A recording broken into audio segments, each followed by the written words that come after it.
Hey, you see it? Check it, Joe. Look, check it out. The robes, +2 robes of discernment, blessed by the spectral artifacts of Peter Van Inwagen.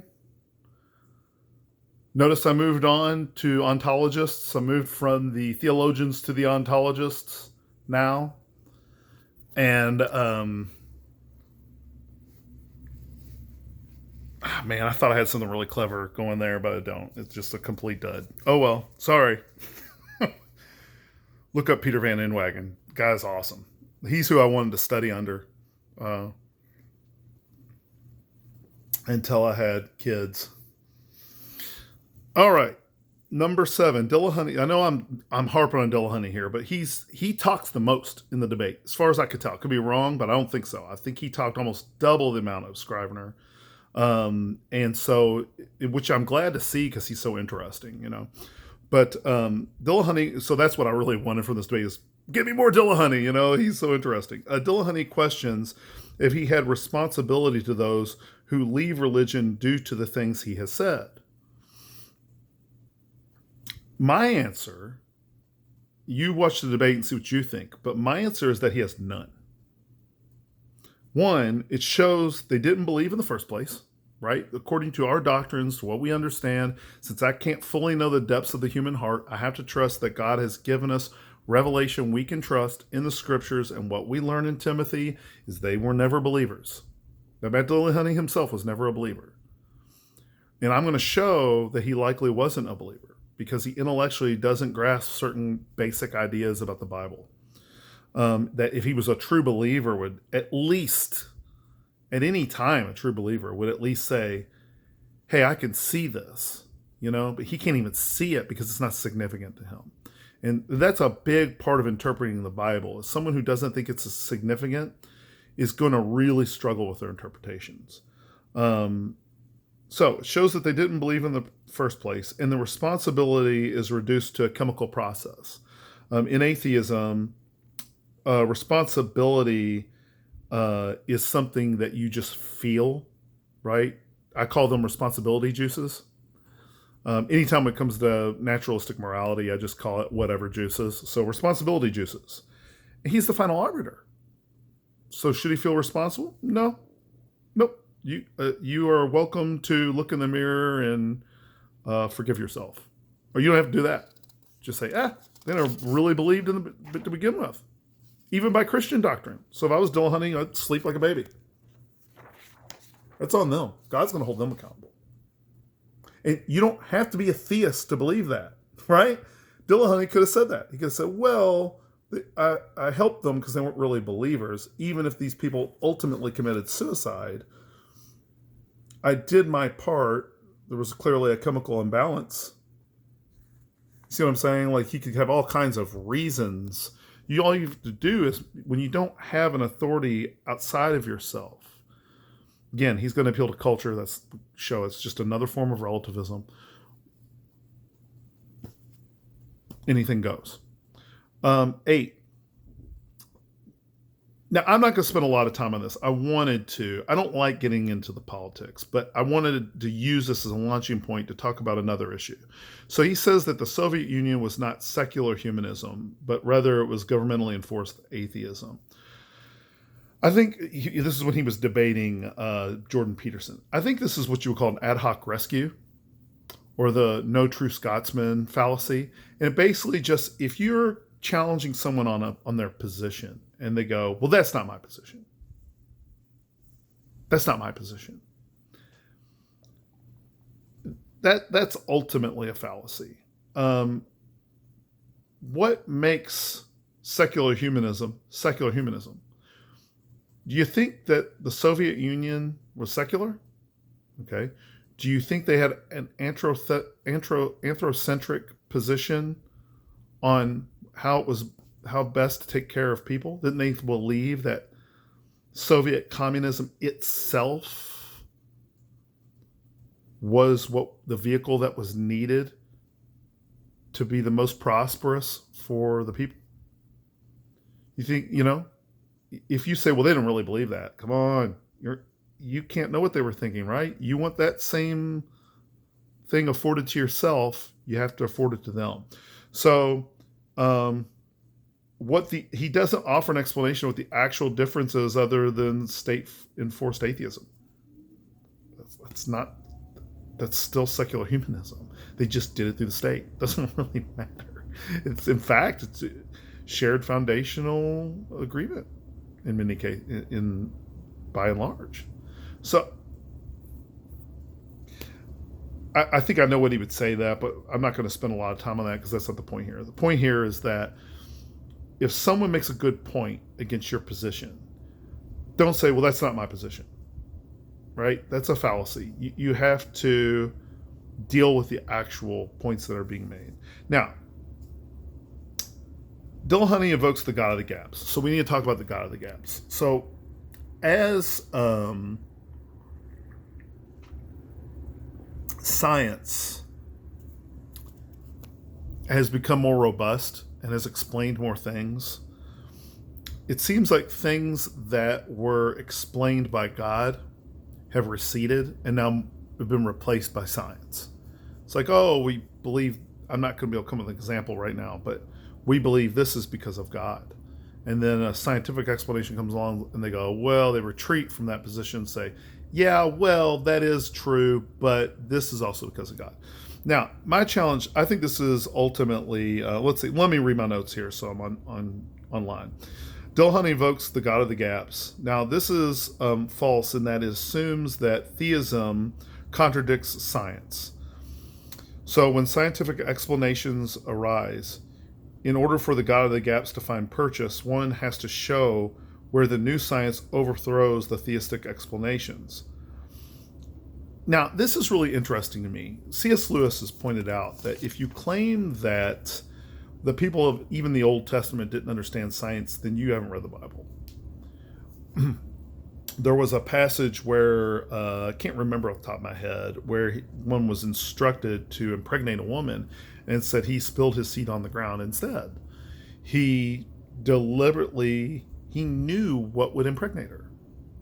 How do you know that? Why do you think God does it? Doesn't the passage just say, you stitched me in the womb? This is, again, arguing from the periphery. This is a worldview.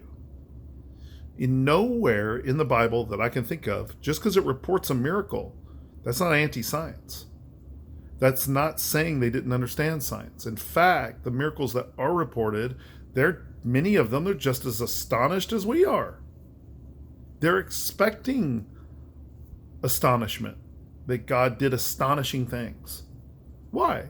Because what could be explained by natural process all of a sudden was reversed or became, and then the natural processes are accredited to God. But they never say, a mountain was raised up by God by his physical hand, because obviously it wouldn't say that, but God manifested a physical hand, and all mountains were made this way, and if you were to look on a mountain, you would see the fingerprints, right? You don't see things like that. That's not there. So I think this is actually a straw man argument. That's just my opinion. In fact, I have a little bit of irony for you here. I actually think we've engaged in what I call science fiction of the gaps, where a friend of mine and I were talking about this, where a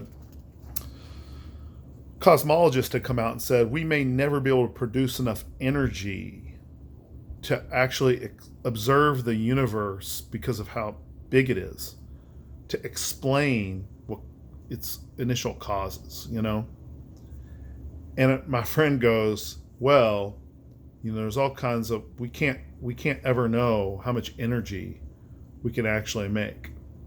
You mean like warp speed? You mean like going really fast in space? I can't take credit for that. That's not that's not mine. But anyway, but yeah, that's science fiction of the gaps, where I can explain everything going forward with science. But that's not science. It's science fiction. Well, but in the past, science has explained things. Yeah, with specifics, not with imagination. I mean, some imagination is required, of course, but come on, how's this any better? So that's a more real problem in my mind than God of the Gaps. I feel like God of the Gaps is a straw man argument. Go to the Bible, And I just don't find a contradiction to science. You may not believe in miracles. That's fine. But I'm not in any way ever reading the Bible going, oh no, the science has just destroyed this. That's not the issue here, okay? So Dillahunty continued by saying that we never find new science that, and I want to keep him in context here, is why I'm putting here. Because his whole point was not God of the gaps, okay? He was saying this. We find new science that explains away certain things, again, straw man. But then he continued by saying, we never find new science that disproves God. Now the implication, he doesn't say it straight up, but the implication is being that the assertion that there is a God is unfalsifiable. However, it is falsifiable in that it can be compared to other worldviews in terms of explanatory criterion. Ironically, it's atheism that wants to appeal to agnosticism when its assertions are being challenged. So who's being unfalsifiable here is actually Matt Dillahunty. He wants to say that atheism is my lack of conviction that there's a God. That's epistemology. That's not ontology. Atheism is an ontological proposition that there is no God. Statement of fact. There are no positive arguments for the statement. And so, therefore, it's not going to have the explanatory power of a theistic statement. So, by going to theism and comparing it with atheism, you can show that atheism is falsifiable and theism is falsifiable. Atheism is supposed to be doing that process, challenging theism. Great, I'm glad it does that. However, by appealing to agnosticism, he's not dealing with the positive assertion of atheism of the nature of the world. Notice I didn't say universe, I said world. So that is what is unfalsifiable, because I can't go to his ontology to challenge him. I have to challenge what he believes. You see? It's a problem. Again, I want to reassert. Dillahunty's not here to defend himself, and I bet he'd have an answer. Okay? So never think about it. It's good practice to think about someone like this guy, because human beings are not cardboard cutouts that you're practicing on a basketball court that you just knock over and dunk on, right? They're going to defend themselves. And it's good to have someone that would potentially have an answer to everything you're saying. And that makes you think harder, and that's a good thing. And also, we want to be respectful of our opponents, and I'm trying to do I do respect them. So, all right, point number 10. Dillahunty says that Harris's moral landscape is critiqued with the question, why should one care? This is a big deal. Why should one care about human flourishing? Dillahunty responds by saying, why should anyone care about God? Now, the backdrop was that secular humanism is a bastardization of Christian ethics. I'm not sure it matters. What matters is what can be prescribed. This is important. The issue isn't human flourishing. That's not prescriptive. The issue is what can be prescribed. We're going to get in that in a minute. There's a lot to say about that. Now, this is also ultimately a straw man, because the issue is not about caring, it's about prescription. One does not need to care about God, but one could care about wrath from an omnipotent, competent being.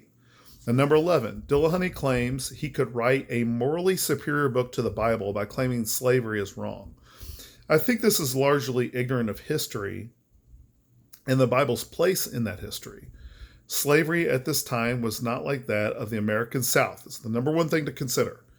When we think slavery and you're an American, you must think of the American South, which is, if you don't think American slavery wasn't horrific, look at some Google pictures and look at the backs of some of these slaves.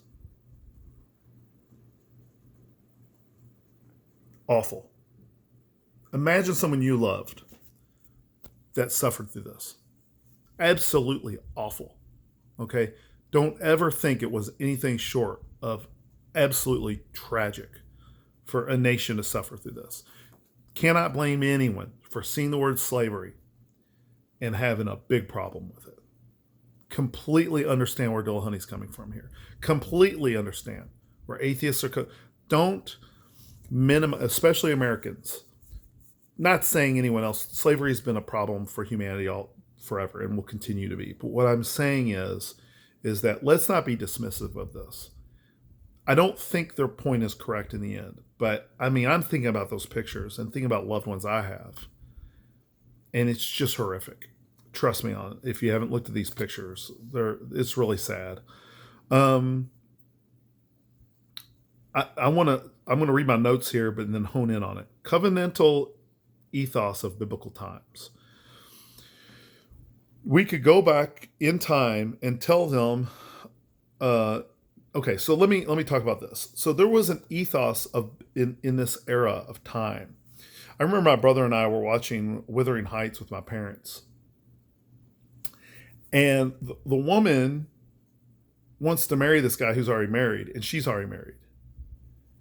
And I don't remember which one. I think it was him. He dies, and his ghost is calling out from the ocean down this cliff, and she throws herself down off the cliff to be with him. Very romantic. Good movie, by the way, the old black and white version. And my brother and I looked at our parents and went, why don't they just divorce? And they both at the same time were like, it wasn't like that back then. You had to honor your covenants. You don't think that covenantal thinking wasn't important in biblical times to all cultures at the time? Go study your history. There was a covenantal element to slavery at this time. Okay? You have to remember, too, we didn't have the type of government we have right now. This is why I hope anyone was able to stick through this unbelievable. There's a lot of good teaching opportunity here. There wasn't the governmental structures. There have been technological advancements in the world, and some of these have been governmental. And they just didn't exist at this time. Okay? So let's be thankful that we have those things. But covenantal thinking was a big deal, honoring your covenants. You could go back in time and tell these people it's wrong that you're a slave. And some of them would actually continue to be a slave. If you try to talk them out of it, if you don't doubt me, look at the history on it. They would say that they want to honor their covenant. Some of our ability to think about this is hurt by how horrific slavery was in America. And it was. But that doesn't mean all slavery is the same. Does it mean all slavery is okay? No. But don't think there wasn't covenantal thinking about it either. Don't ignore the reality of it. There's elements of this need to be understood, okay?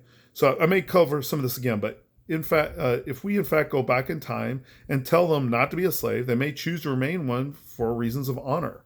As far as Israel taking slaves, we don't have to adopt the atheist worldview. So with that, Israel was an instrument of God's judgment. So taking slave as opposed to destruction is actually merciful in that it shows that God's loving kindness is that he offered them the ability to continue to live and thrive. In fact, I just read about this in Joshua, where they made a covenant with these people who were scared of the Israelites. They were going to be destroyed. So they put on older clothes, they got old wine sacks, and they went to the Israelites and said, yeah, we're from far away, and we heard about God, and we just want to join you. And they made a covenant with Israel. And then they found out, Israel sent out scouts and found out these were actually neighbors. And Israel held their covenant with these people and allowed them to remain as quote-unquote slaves. And this actually shows God's mercy. That God is a covenantal God, and despite deserving judgment, he will allow us to thrive. And so these people did thrive as a result. Even Dillahunty himself said life is preferable to death. Okay, they got to live. They lived as slaves. But guess what? When the year of Jubilee came, they would be released from their slavery. Very different than the American South, where you were in a lifetime indentured. So yeah, modern formation of governments, you get that. All right. On to the next one.